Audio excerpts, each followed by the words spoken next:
Hey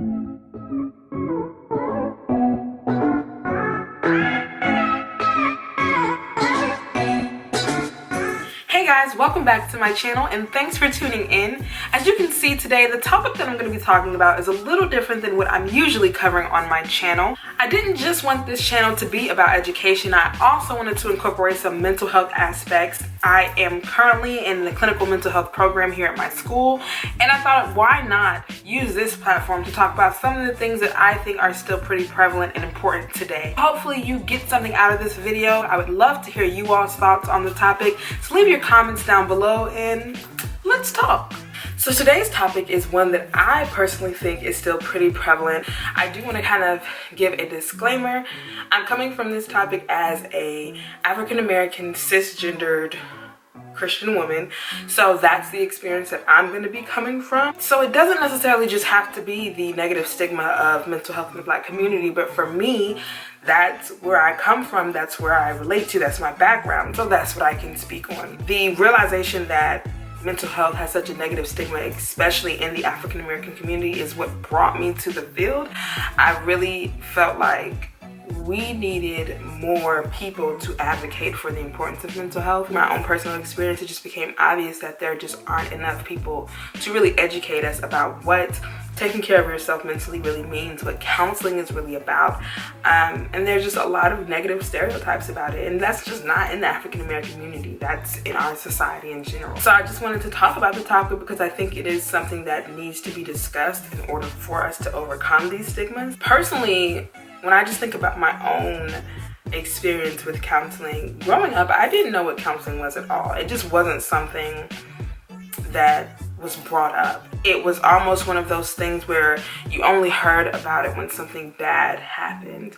So it was kind of like a reaction. It's like one of those things that you do when things have gotten so bad that you have no other choice. And therefore it became one of these things that was like, because things have gotten so bad, this is not what you have to go do. So almost like a punishment, sometimes it seems like that's what counseling was for people. When I'm thinking about, okay, in the African American community, why do we have such this negative idea about mental health? And I think it comes down to a couple of things.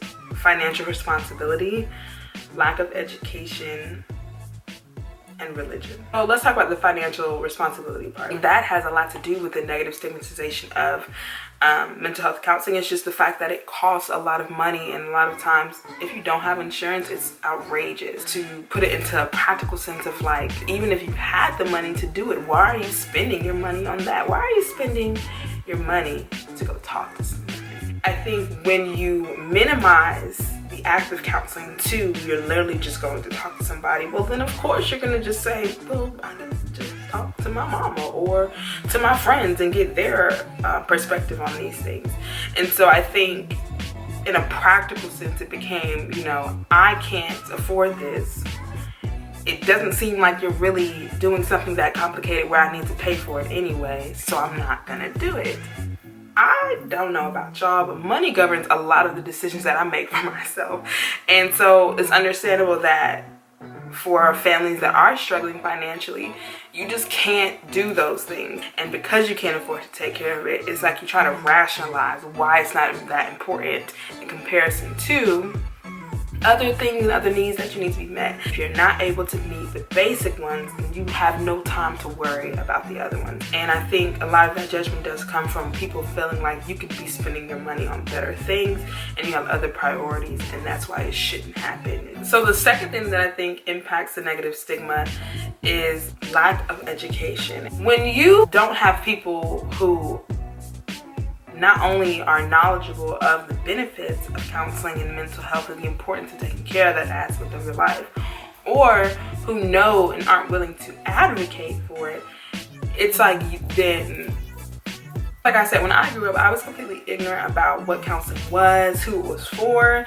I would watch TV and see people get counseling and it would always seem super dramatic, and I'm just like, that is not at all something that I want to be a part of. And then lastly, I think especially in the African American community, it has a lot to do with religion. I think when people try to use faith as a reason for you not to utilize those resources, who's to say that God didn't put those resources here for you to use? Where people feel like by relying on this resource or by going outside of the church for this resource, you are therefore making it seem as though God can't help you in this aspect of your life. And that is probably one of the biggest ways we do a disservice to a lot of people by making them feel like they can't be whole or they can't utilize every resource that they have available because they need to maintain their faith without educating them on how to do both. But when it comes to mental health, it's almost like,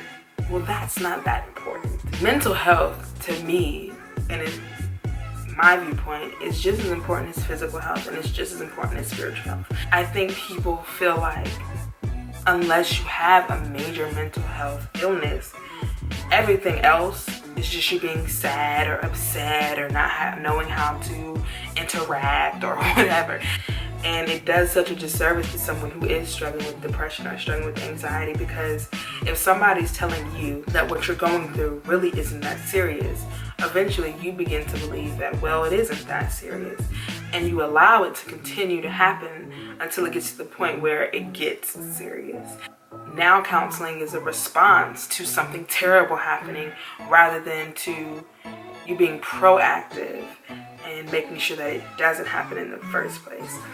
And it's the cyclical motion of just like negative perspectives and stigmas, which lead to people not taking care of themselves, which leads to fulfilling those negative stigmas over and over and over again. And it's not fair to that person to feel like their struggles and the thing that they're going through isn't as important as somebody else's. So I really want to know what you guys think. What do you feel like the reasons are that mental health or the topic of mental health and counseling are so taboo? Like, why do you think that is? What are some things from your own culture or your own background or experience that you feel like contributed to your own personal view of mental health, whether it be positive or negative? And how do you think we can change the dialogue around mental health and the way that we talk about it in the media, in our books, and in our personal day-to-day lives? So thanks again for tuning in, guys, and see you next time. Then the other videos that I've been filming,